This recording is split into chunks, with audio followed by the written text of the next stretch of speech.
This is Rick Malone for the San Francisco Symphony.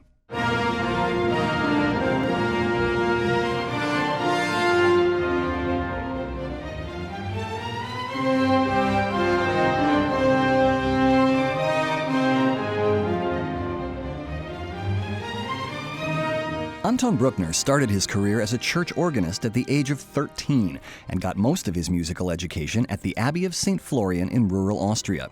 Even after moving to Vienna to teach at the conservatory, the Abbey and what it represented remained at the center of his musical and spiritual life. He never had any pretensions to being anything more than a simple man who had dedicated his life and work to the glory of his Creator.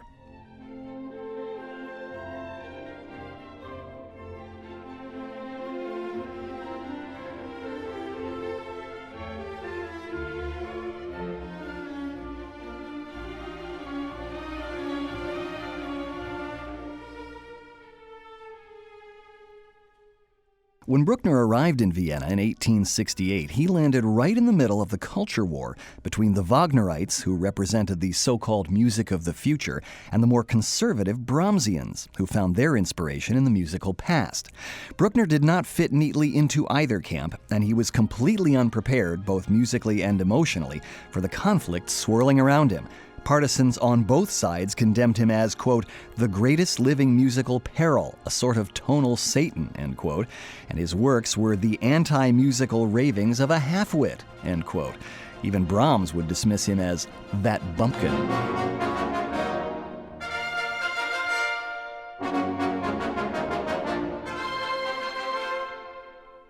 Bruckner did have intermittent success with audiences, but generally he was treated pretty roughly, and even though he was a respected teacher and a virtuoso organist, no one in Vienna's important musical circles quite knew how to judge him as a composer. He was caught between the critics on one side and a small group of avid supporters on the other, both demanding that he change his very personal style to fit the current fashion. Combined with his own insecurities, all this pressure led Bruckner to put nearly everything he wrote through a tortured series of revisions, so that for years it was next to impossible to determine what he really intended to write, especially since what he didn't revise himself was edited to within an inch of its life by his well-meaning students and colleagues.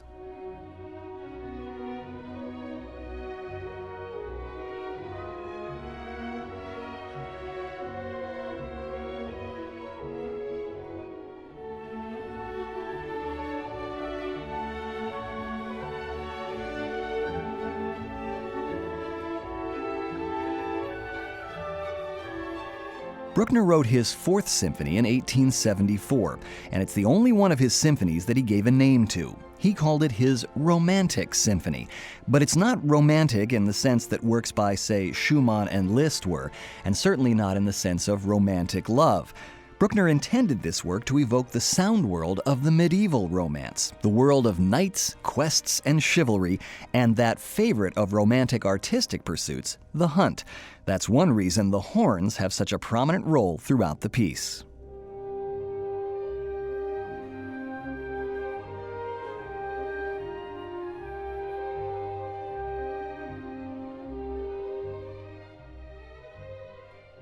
The first movement of Bruckner's Fourth is a combination of the classical sonata form of exposition, development, and recapitulation, with Bruckner's own tendency to write in massive blocks of sound that are developed internally, but are only brought together at the end of a work.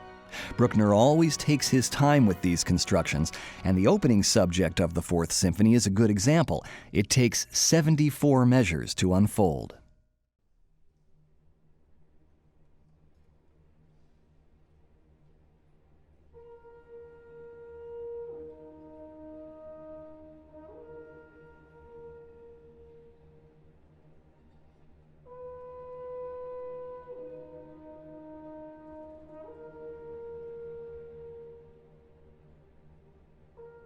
Right away, the solo horn places us in the world of the hunt, with a haunting melody over tremolo strings that seems to hover in a limbo between major and minor.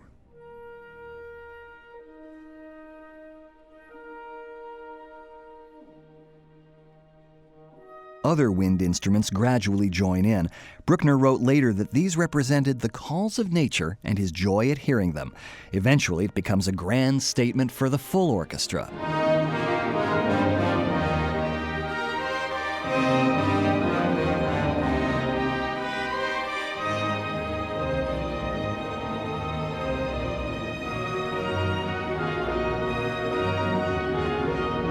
Bruckner described the first movement this way: medieval city, dawn. Morning calls sound from the towers, the gates open. On proud steeds the knights ride into the open.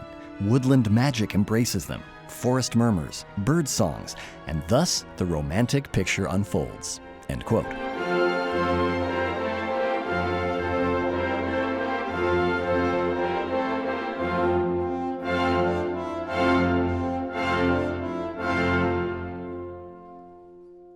The second group of themes has a lighter texture and a kind of saucy dance tune.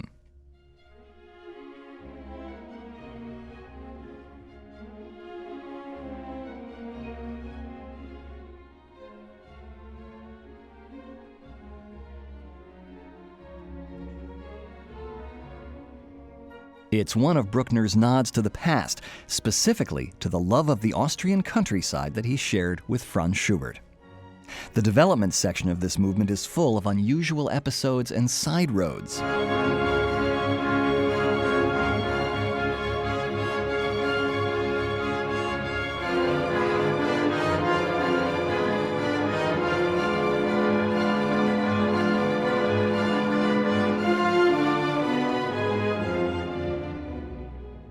In Bruckner's time, there were certain key relationships that a development section in a symphony was supposed to go through, and Bruckner ignores almost every one of them.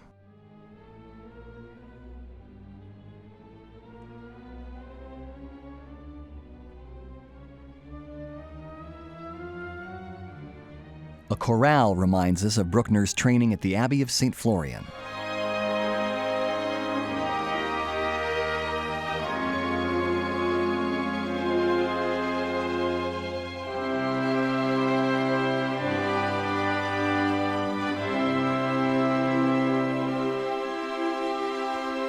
It was one of his favorite musical devices.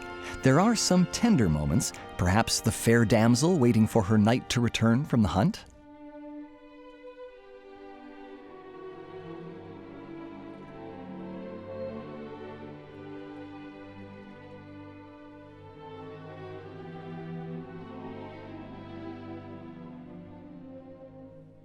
Finally, the opening theme returns.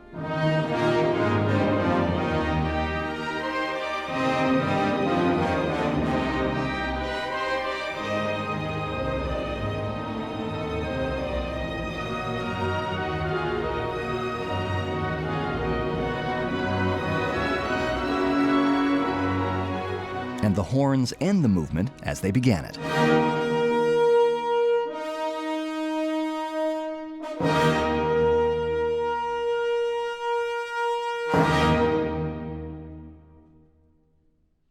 Schubert's ghost also hovers over the second movement in the walking rhythm that propels so many of his introspective songs with an air of dread.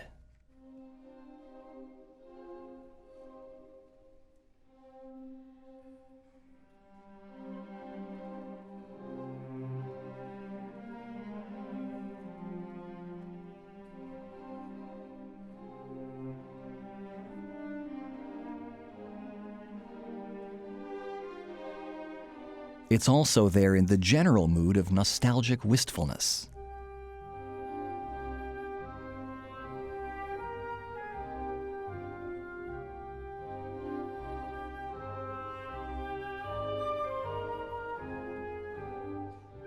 Some have seen a funeral march in this movement, inspired by Schubert and Beethoven, but Bruckner called it a rustic love scene in which a peasant boy woos his sweetheart, but she scorns him. Now, this was familiar territory to Bruckner personally. He had an unhappy and much ridiculed habit of impulsively proposing to teenage girls. Several beautiful themes follow this first one, and there's another grave chorale.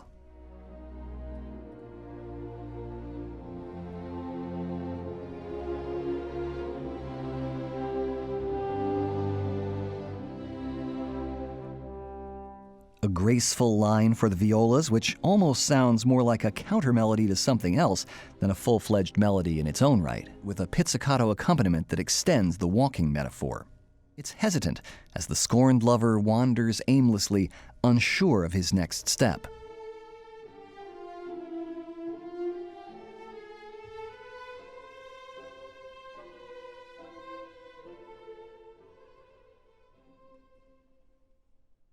The movement concludes in a majestic transformation of the opening theme,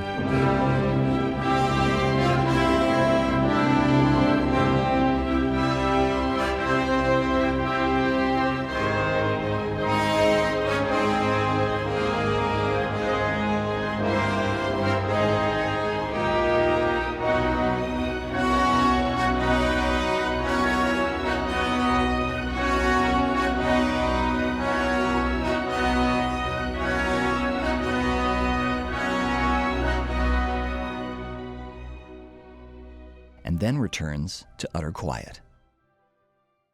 The scherzo movement that's usually performed these days is not the one Bruckner originally wrote. It was the first of his revisions, about 5 years after he finished his first version of the symphony. It takes us right back into the hunt.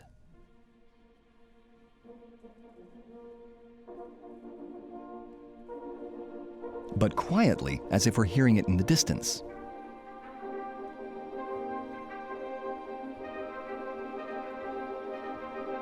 Other brass instruments join in, and it builds and builds into another monumental construction.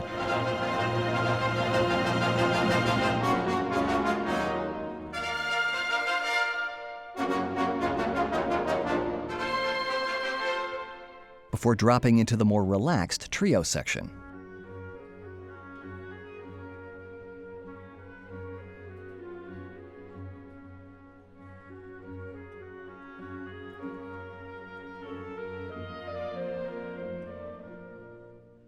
Again, there are shades of Schubert in this Ländler, another Austrian country dance. Bruckner called this movement the hunting of the hare, and the trio was a dance melody during the huntsman's meal. It must have been a very good hunt.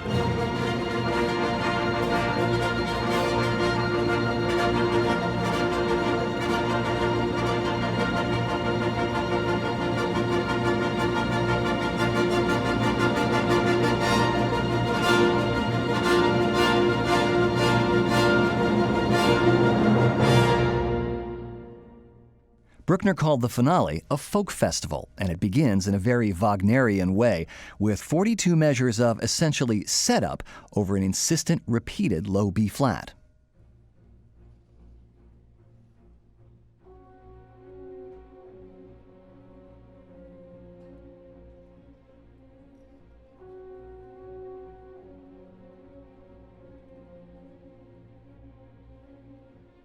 One can imagine Bruckner seated at the organ in St. Florian or Linz with one foot planted firmly on the pedal board while his hands build all manner of tension on the manuals above it.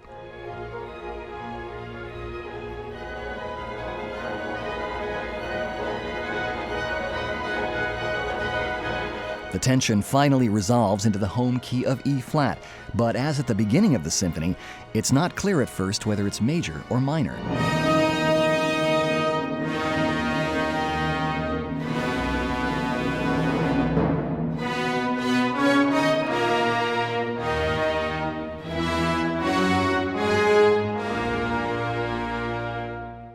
The pastoral quality of the third movement's trio returns in the finale's second subject group, but despite occasional reappearances,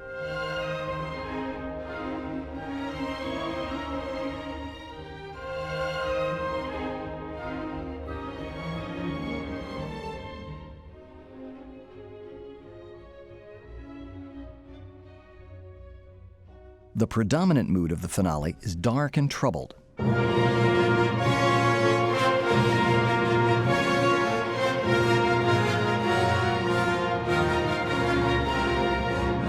The build-up to the coda is huge and drawn out, and includes restatements of many of the symphony's earlier themes, including another chorale,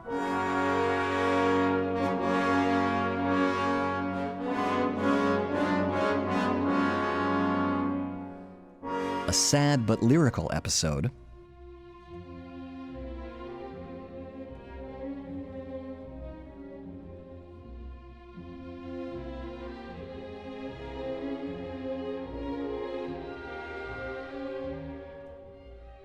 more abrupt shifts of tone and mood as earlier themes return,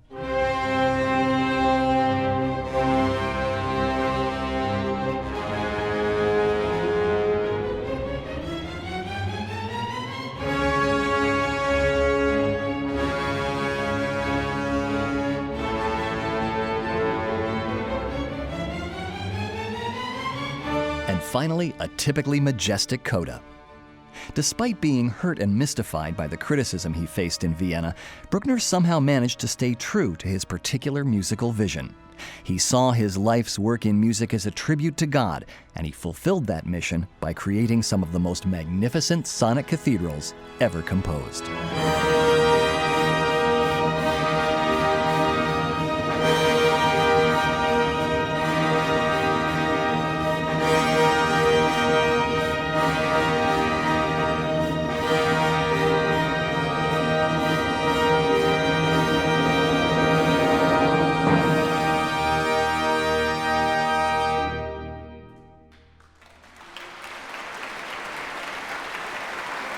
This is Rick Malone for the San Francisco Symphony.